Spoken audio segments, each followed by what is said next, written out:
Hey there, my name's Paul, and this is Out of Neutral, a weekly tune-up where we look to the Bible to get in gear and follow Jesus into the life he came to make possible. Today I want to talk about how the frustration in your job is trying to tell you something. An online magazine asked readers to summarize their life in 6 words. Many of them described the frustration of work. The psychic said I'd be richer. Love drama, just not my own. Not quite what I was planning. Never lived up to my potential. Thought I would have more impact. If you watched my video, What You Believe About Your Work is Making You Miserable, you might have thought that I was naively optimistic about the potential of work. The truth is, it's not just what you believe about your work that's making you miserable. It's often the work itself that makes you miserable. For some, it's the long hours and physical demands of work. For others, it's the emotional toll that stress takes on them. For many people, it's the people, or at least some of the people. Office politics and difficult colleagues can make work feel unbearable. But the frustration we experience in our jobs is trying to tell us something. The first thing it's trying to tell us is this: the frustration in your job keeps you from making a religion out of your work. As the quotes I shared illustrate, many people are surprised by the challenges they face at work. Hearing the success stories, we often assume limitless potential for ourselves. Most people either hit a wall or make a detour and are disappointed by where they end up. Some people achieve all their dreams only to realize their dreams weren't all that they hoped they would be. According to the Bible, this disappointment we experience with work is a result of the curse God brought on the earth as a result of human sin.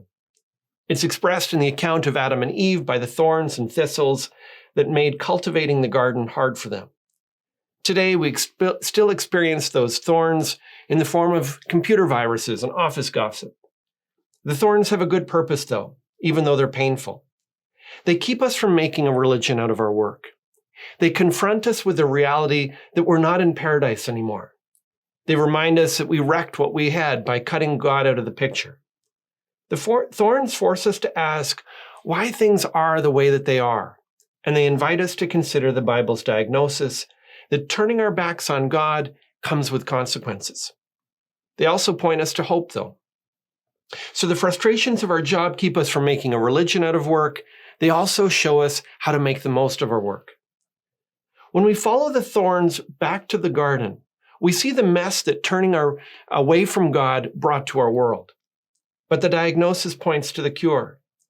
If turning away from God made our work miserable, turning back to Him helps us make the most of it.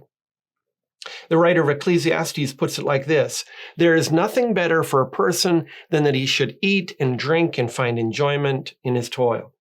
This also I see is from the hand of God, for apart from Him, who can eat or who can find enjoyment? It's saying that God is the one who helps us to find enjoyment in our jobs. That doesn't mean that He takes away all the thorns, but He uses them to teach us to depend on Him for peace, contentment, and strength. He helps us make the most of even the thorniest of jobs when we draw near to Him and seek the help that He alone can give. Finally, the frustration in your job points to the one who can solve it.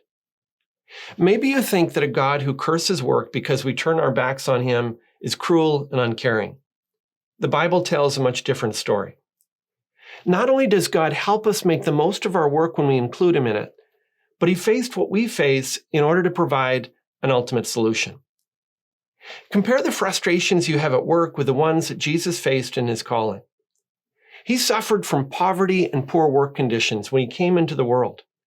He was insulted by customers and threatened by competitors. Just as His career seemed to be getting started, it was ended by people who were jealous of His success. When people mocked Him by putting a crown of thorns on Him, Jesus stood with all who have ever felt the thorns of their own jobs and wondered whether there's a God who cares. The message of the Bible is that through His death on the cross, Jesus bore the curse of sin, and all who put their trust in Him are invited to paradise and an eternity free of thorns. It was my experience of the thorns at work that created a disillusionment that eventually drew me to the Bible and the message of Jesus. If you've had a similar experience, share it in the comments. If this is new to you and you think it's something you'd like to explore, I've written a free 12-week course called The Unstuck Life that walks you through the essentials of Jesus' teachings in daily bite-sized messages you can read or watch by video. To learn more, go to gracebc.ca/getunstuck. That's all for this time. Today's video has helped you get out of neutral. Leave a comment, share it with your friends, and subscribe to join us on the journey.